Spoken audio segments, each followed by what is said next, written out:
This episode right here is straight sobriety talk. Being that I'm in a darker mental, how can I put it? Being that my mental right now is not in the positive light,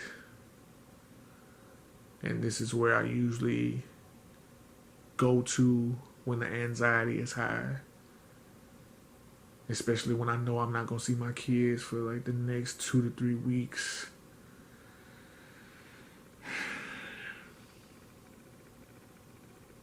It's like, did I move for a better opportunity, or did I move and make distance in between me and my kids? Because it's distance. It's a lot of distance. And I'm not used to that. I raised my babies. Waking up in the middle of the night, changing diapers, putting them to sleep, teaching them how to ride bikes, tutoring them for school, feeding, putting clothes in their bag. Every day. They getting off the school bus over here. Well, not necessarily over here, but they getting off the school bus to their daddy. They get on the school bus with their daddy. Like, I was every day, for the most part, when I wasn't in trouble and going to jail, I was every day. You know what I mean? So, when the pandemic first hit, and we was all in the same city, and like the first few weeks, they mama wouldn't let them out the house when it was bad, even though it's still bad. It took a toll on me then. It was hard then.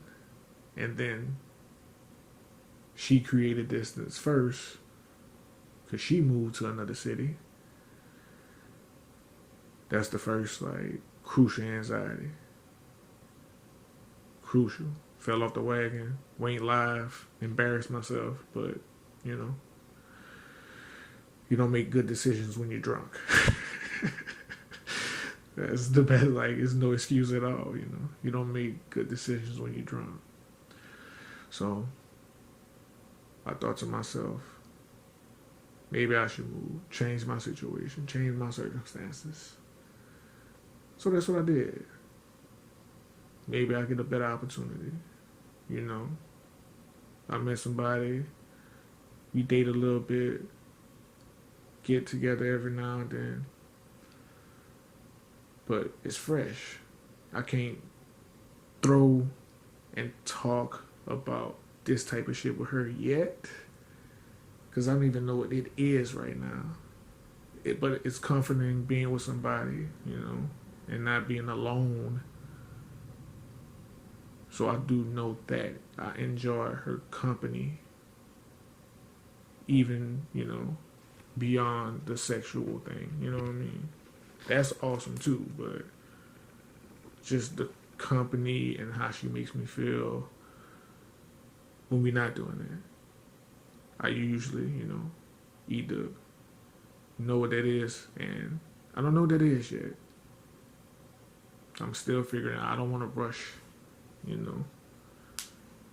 I got some issues that I'm still taking care of, and I don't want to pull her into my crazy shit.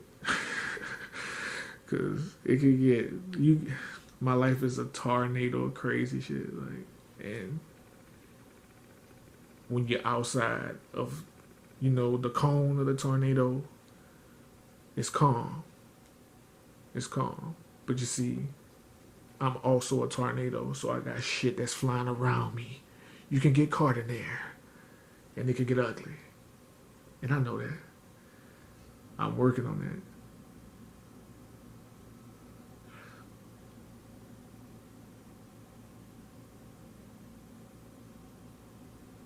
But you start to doubt, start to lose hope. Am I failing them? Could I be doing more for them?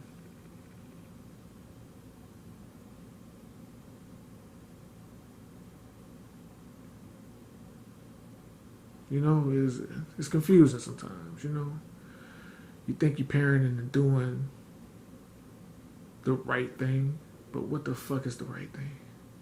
If I had them with me right now and they live with me and not their mama, would that make me feel better? You know, when I had my first child at 17 and me and her mama didn't work out, I didn't want to do this again. I did not want to do this again. I didn't even want to have no more children so I wouldn't have to go through that again. So when my ex-wife got pregnant, I immediately tried my best to put and keep this family together.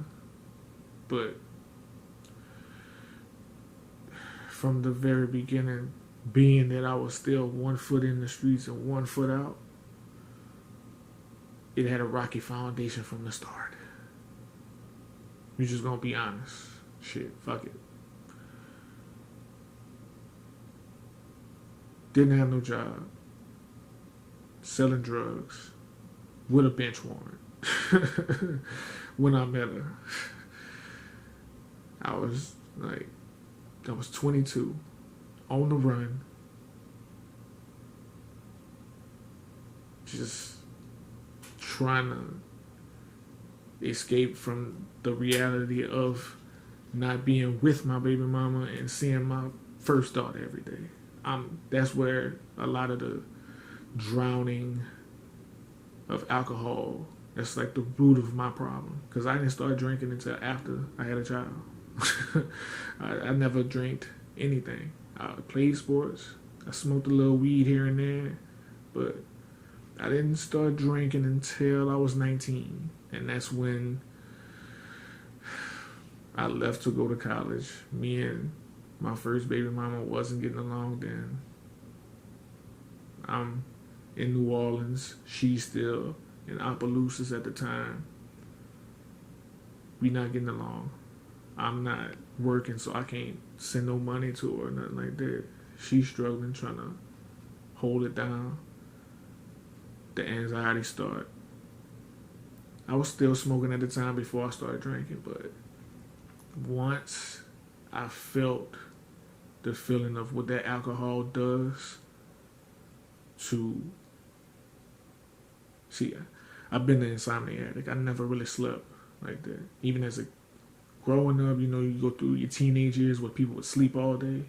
That never was me. I just never really slept more than 4 or 5 hours, especially sober. Sober, I might sleep 3.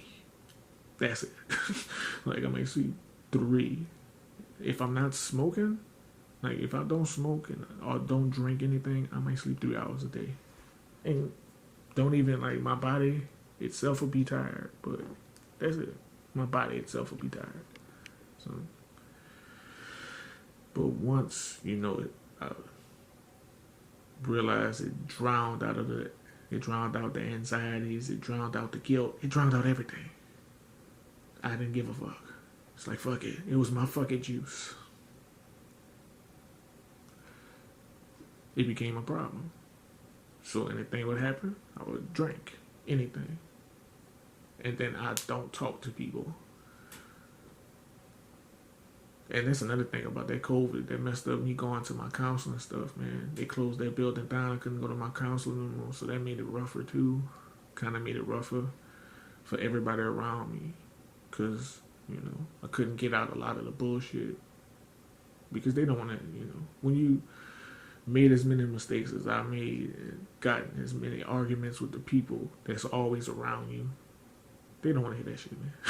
No matter what you say. If you ain't doing the right thing, once you start arguing, it just becomes wah, wah, wah, wah, wah. You know what I mean? People ain't trying to hear that shit. I don't blame them. You know, I can't get mad at nobody, especially the people that put up with all my craziness. Just because I'm chilling now, don't mean I didn't do a lot of crazy shit already. You know what I mean? I learned that in counseling too. It's like, I'm fighting an uphill battle. You're chilling now, but you got years of not chilling that you got to make up for. And I got some years. Because I done some shit. I done some shit in this 33 years, man.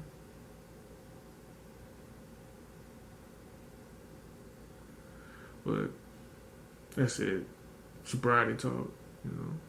Letting these insomnia thoughts, trying to get them out. Because writing wasn't working. Just writing that shit, that's not working for me. I gotta talk it out. But I gotta talk it out without putting too much of my business out, but being vulnerable at the same time. Not saying, choosing my words wisely. Because at the end of the day, I'm not the only person that's going through this, man. They got people that's going through worse. And that's another thing. Like, am I complaining? There's a motherfucker who literally is outside right now. Lost their family. No source of income. No clothes. Been wearing the same clothes for years. Like, so does that make me unappreciate my situation because I'm down? Am I not supposed to, like, am I supposed to be happy if I'm not happy?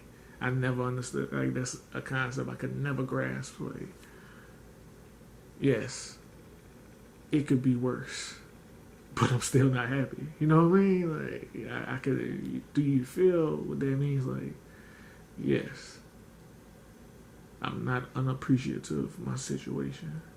I know my situation is not as bad as I'm probably making it out to be. But do I want it to be better and I want more for myself? Is that being unappreciative? Is that being greedy? You never know.